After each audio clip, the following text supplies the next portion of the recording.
I'm Kaskisuo. I've played professionally for 9 years, from NHL with Toronto and Nashville to in the Swedish League and the Champions League and the American League. And I just wanted to put a video together where I go through the 5 things that have made me successful, and also, if I'm not doing one of these things correctly, it usually means I'm getting scored on. So 5 easy things that you can focus on to level up your game and play like the pros. First up, we got line and squareness, which basically equals positioning. So being on your line means the center of your body is in the center of the net behind you and the puck in front. So when the puck moves, you're gonna move the center of the net, and center of the puck is always going to be in the middle of you. You're not too far to the left or to the right or whatever. You're not giving up one side of the net. It means you're always straight. And that's only half the battle. You got to make sure you're squared as well. Being squared means you are facing the puck with your body perfectly. You're not on an angle looking at the puck. It's almost like you have a flat line from your shoulders, from your toes, and that's perfectly facing the puck. You're, like I said, you're not sideways looking at the puck. You're bringing your shoulders over here, facing the puck. So when the puck moves, there's a pass or the player adjusts, it goes that way. We want to make sure we're taking a little step, we get our line, and we're also rotating a little bit so we're squared. And positioning is obviously your foundation. If you're off with your line and your squareness, then anything else and everything else doesn't really matter. You're behind the play, or you're not in the right spot, you're creating too much space somewhere, it's really hard to move to the next spot or make a save. And that way you're maximizing your coverage, you're maximizing your routes to the next play. And also, when we track pucks on shots, we don't want to track them on the side like this. We want to be dead on. We're going to be here, our hands are going to move perfectly. It almost becomes automatic when you're squared to the puck. You watch the pucks come in, you're going to make the saves. The same amount of distance is going this way, then this way. You're not like this, giving up the coverage over here, trying to make saves across your body or over the body. So that's kind of where everything begins. So here's some good clips of myself from practice when I'm moving. I'm taking those little adjustments when the player moves the puck, and that's when the net becomes small. You're in the right place. You don't have to move too much. You're just tracking down on the pucks. You don't have to reach, but it's all about taking that push out and then adjusting. And I had to add a couple examples of where I actually am getting scored on. So here, I'm not making an adjustment. I'm not facing to the puck. My line is off. My squareness is off. And then that's when the players, especially good players, are going to pick you apart. That's why we want to make sure our shoulders, our hands, everything is squared.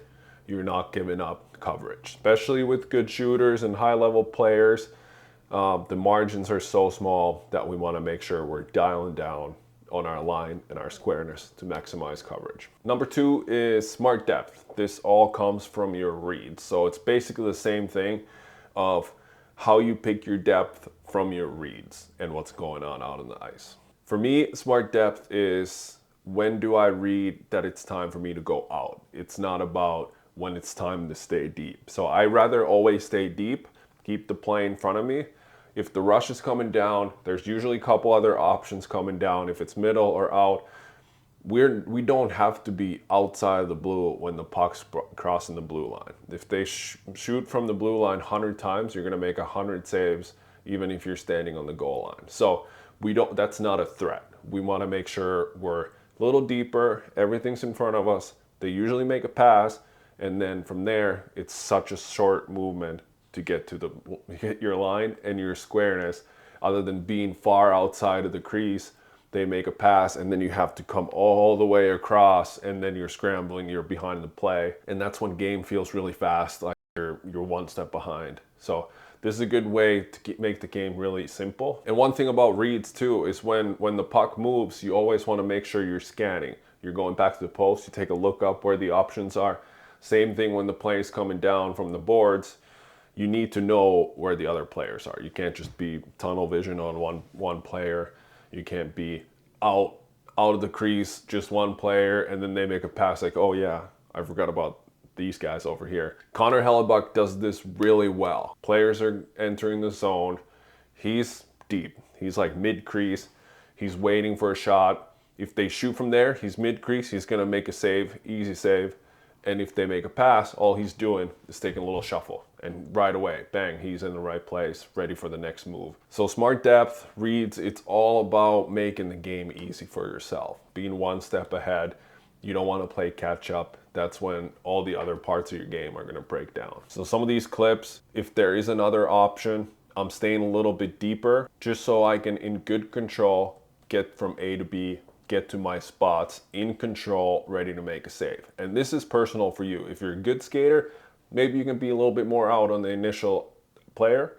If you're struggle with lateral movements, then you might have to play a little bit deeper just to give yourself the option to make a save on a shot or get to the pass. Goaltending is all about playing your strengths. It's you are the one who's playing, not anybody else. No goalies play exactly the same way. Something that may work for someone other goalie is not going to work for you. So you got to find your balance, your confidence level, and your comfort. Big thing for me is just staying a little bit deeper, letting the play develop, seeing the options, and being in control, knowing where the options are. And then when I see that there is a threat, then I can take a step out, top of the crease, even outside of the blue to make a save. Couple clips from last season. Here's the rush coming down, 3 players. I'm pretty deep. I take little shuffles when the adjustment comes. Now it looks like a real threat. Player coming down, ready to shoot. I can take a little step out, top of the crease, and that becomes easy controlled save. Then again, when there is no other option, I can be outside of the blue making saves, taking away as much space as I can. This one is a good example of rush coming down, staying deeper, see what's gonna happen. I can make a save even if they shoot from further out when I'm staying deeper. In this play, I have to make a little stop and not just rush out, see that there's another option.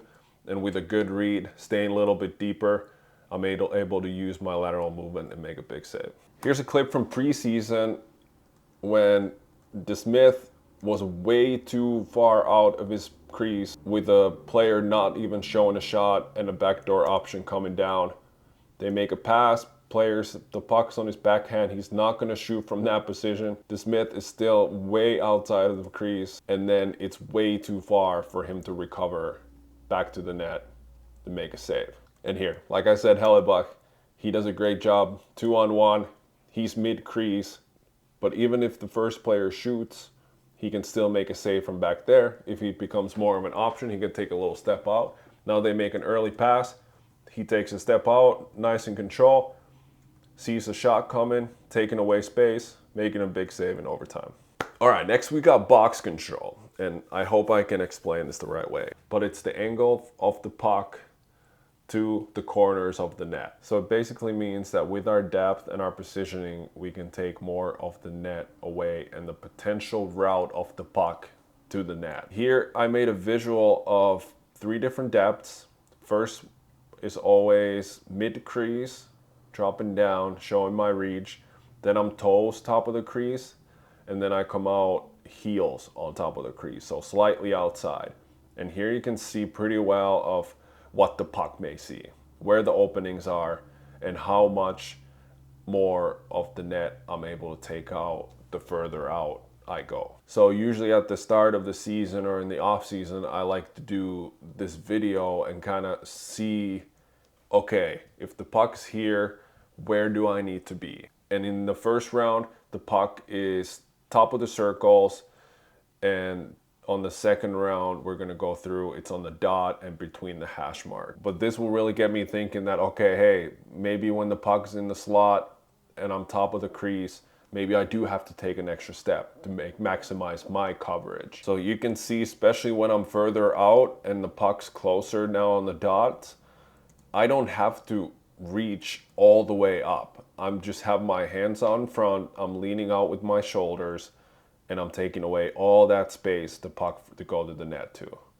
So that's all about box control right there. So you want to make sure that you don't have to reach too far out of the net. You're in the right spot, you're taking away a lot of space. All you're doing is making a quick little read of the release, see where the puck's going, and then fill in that box that's in front of you. And this is where being on your line, being squared, and smart depth all comes into play, is how well you're gonna fill up that box and take care of your box control. Especially on breakaways and in tight, we don't have time to read the shots. We kind of see where the puck is, where the blade is, where the shot might be going. And from there, if it's right in front of us, we can't really react to where the puck's going. So we're just gonna fill up space. And that's basically box control. The closer they are, you're gonna wanna attack that puck, take away that angle. So you're trying to read it and just throw as much chunk of your gear in front, behind it, and hopefully make a save. All right, we did positioning, we did depth, and we did box control. But hockey's fast. How are we gonna get to those spots where we can maximize our box control and being in the right positioning and being in the right depth, being in control and making it feel easy with all the other options? Well, skating. We gotta make sure our fundamental skating is dialed in.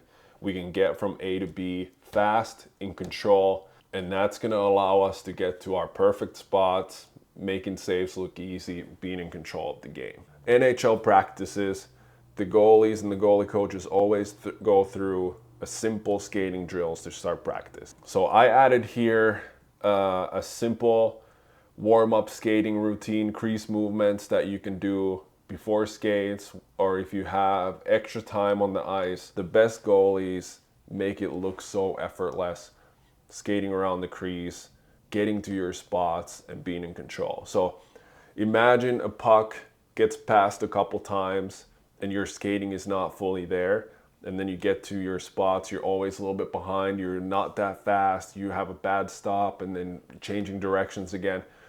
None of the previous stuff that we talked about matters. We want to make sure that we're in control, we get to our spots, we're fast, and then from there, when the shot is about to come, we're in the right place, in good balance, making the saves look easy. Last part, mental. Now we've done the basic stuff that can help you on the ice to make more saves, but the biggest thing for a goalie is how you approach the game mentally, your mental toughness and your mental skills. Especially when you get to the NHL, everybody has amazing skill. Everybody does the little things well, everybody can skate well, everybody can track the pucks well and read the play. But when it comes down to playoff time or a long season who can be consistent, it's all about mental. And to me, being mentally strong is how you prepare, how consistent you are, how hard you work, and what kind of a teammate you are. Obviously, preparation for games is super important, and everybody does it their own way. There might be guys who like to talk, like to have fun, be relaxed, and that works for them. And then you've heard guys like Lundqvist who were so dialed in they didn't even talk to their families during game days, and so dialed in all throughout the game day, and that worked for him. So you got to find your own way how to fire up and be ready to go when the puck drops. And the biggest thing that I've found that works for me is to, just be in the present moment. Obviously, you can, as a goalie, you might have a bad game that you just dealt with, or you gave up a bad goal early. That doesn't matter. You gotta be in the present moment. You gotta be able to forget that, let that go. And there's also trying to forget about the future. Don't think about that we need to win this game, or I need to play well to be able to play the next game, or get a call up, or beat the other goalie. That's all just wasted energy and just wasted time thinking about filling up your head.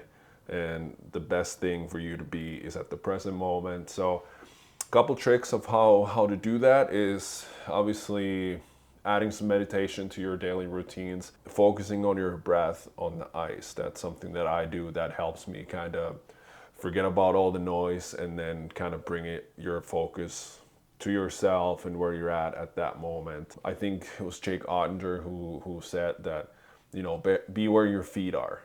And that's really good to focus on too. You can kind of focus on your even in the ice, you can kind of feel your body of how everything's feeling, and that's kind of a mindfulness practice there. But also control what you can control. If we go off the ice, you might not be playing for a team that you think you should be playing, or whatever may be going on, you got sent to somewhere else, but be where your feet are, be where you are at that exact moment, and trying to be the best version of yourself, do the best you can, because some of those things are out of your control. And so the only two things that you can control is your actions and your attitude, and that's gonna have a huge impact on your career, where you are, and your development. As goalies, we know confidence is huge. So how to get confidence when you're playing maybe bad? It's preparation. Again, you want to make sure you're doing everything you can to give yourself the best option to go and perform. And also, when you have good preparation, you're gonna get a little bit of confidence from that. Like in school, if you have a test coming up and you've studied for that test and you go take a test, you're pretty confident that, okay, I studied for this, I can ace the test. But if you didn't study at all and you're going into the test, you're going to be a little nervous. You're like, oh no, what's gonna happen here? So preparation is one, and then practice, your practice habits. You got to work hard. Battle for every puck is a good one. Don't let anybody score on you. Maybe try to pick a guy or two, make it a little competitive during that practice. Go tell them that, hey, you're not going to score on me today, or have like an internal competition throughout the practice, or then at the end of practice have a little mini game that you can have some competitive juices going and have that compete and battle to it. And then once you start working hard and once you start making those extra saves, that's confidence. You worked, just like taking that test. You did your preparation, you did your hard work, and now you're ready to go. But those are my 5 keys of how to start playing like a pro, or things I focus on. If I get scored on, I can look back at the tape and I was probably not doing one of those things right. So usually it's in my control, and how I execute those 5 things is when I'm being successful. I'm sure I missed a lot of things that I could have added here as well, but hopefully it's a little video to get you started and give you a little bit of insight and some of those details that I think about and trying to execute as a pro goalie.